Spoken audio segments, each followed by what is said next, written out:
Doctor BR Ambedkar వర్ధంతి సందర్భంగా మార్టూరు గన్నవరం రోడ్లో కుల నిర్మూలన ఉద్యమం ఆధ్వర్యంలో కార్యక్రమం ఘనంగా నిర్వహించారు. ఈ కార్యక్రమానికి బహుజన మహాకూటమి రాష్ట్ర నాయకులు మైలా చిన్న నాగేశ్వరరావు అధ్యక్షతన వహించారు.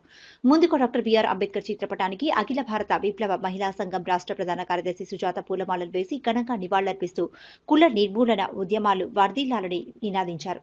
ఈ కార్యక్రమంలో యువజన కాంగ్రెస్ పార్టీ నాయకులు కొట్టిపాటి పవన్ కుమార్, కుల నిర్మూలన ఉద్యమం నాయకులు R Vijay, B Ramaiah, P Vali tailor association నాయకులు కాజా, కరీముల్లా, నాగూర్వల్లి, సుబానీ, పోలీస్ బాబీ, రబ్బానీ, వికలాంగుల సంక్షేమ సంఘం అధ్యక్షులు ఉప్పలపాటి అచ్యుతరామరాజు, మదర్సా తదితరులు పాల్గొన్నారు.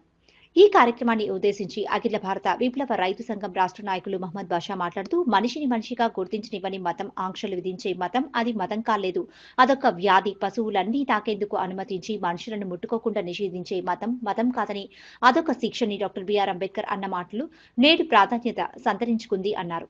దళిత జాతులను కులం మతం పేరుతో సమాజానికి దూరం చేసిన అగ్రకుల బ్రాహ్మణీయ భావజాలానికి వ్యతిరేకంగా మొదటి మానవ హక్కుల ఉద్యమమే అంబేద్కర్ నడిపిన మహమ్మద్ చెరువు పోరాటమన్నారు.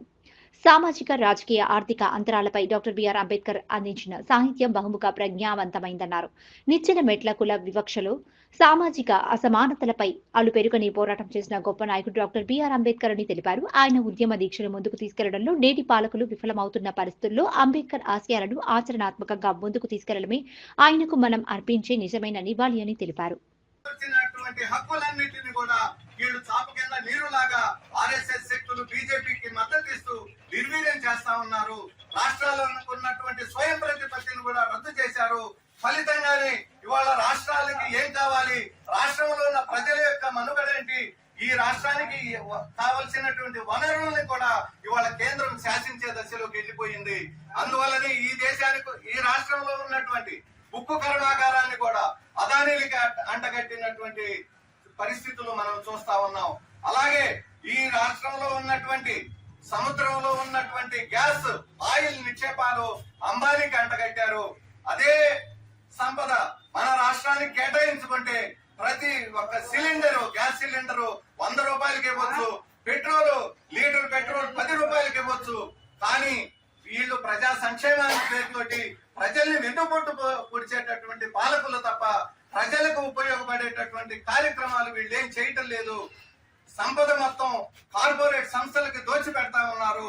కార్పొరేట్లని వ్యతిరేకిస్తున్నామని ఒక పక్క చెబుతూనే రెండో వైపున సంపద మొత్తాన్ని కూడా ప్రైవేట్ పరం చేస్తూ, పరిశ్రమల్ని ప్రైవేట్ పరం చేస్తూ, అంబేద్కర్ యొక్క ఆశయాలకి తూట్లు పొడుస్తూ, రెండో వైపు అంబేద్కర్ యొక్క రాజ్యాంగంతోనే మేము అధికారంలోకి వచ్చాం, అంబేద్కర్ లేకపోతే మేము లేమని అంబేద్కర్ పేర్లు వగలాడి మాటలు మాట్లాడుతూ ఇవాళ పాలక వర్గాలు కుట్రపూరితంగా ప్రజల్ని మోసం చేస్తా ఉన్నారు. ఈ మోసాల్ని మనం గ్రహించాల్సినటువంటి అవసరం ఉంది. ఈ కుట్రల్ని, ఈ ఉన్మాదాలని, ఫ్యాసిస్ట్ చర్యల్ని మనం గ్రహించకపోతే మనం ఎప్పుడు కూడా ఇలాగే తయారవుతాం. కాబట్టి పాలక వర్గాలు వేసేటటువంటి పాచికల్ని పారనీయకుండా మనం వాళ్ళ ఎత్తుగల్ని గ్రహించినప్పుడే మనం ఒక సరైనటువంటి నిర్ణయం తీసుకొని అంబేద్కర్ ఆశించినటువంటి ఈ దేశంలో కులాలకి, మతాలకి తేడా లేదు, ప్రజలందరూ సమానమే, మనుషులంతా ఒక్కటే అని చెప్పినటువంటి నినాదాన్ని మనం ముందుకు తీసుకెళ్లాల్సినటువంటి అవసరం ఉంది.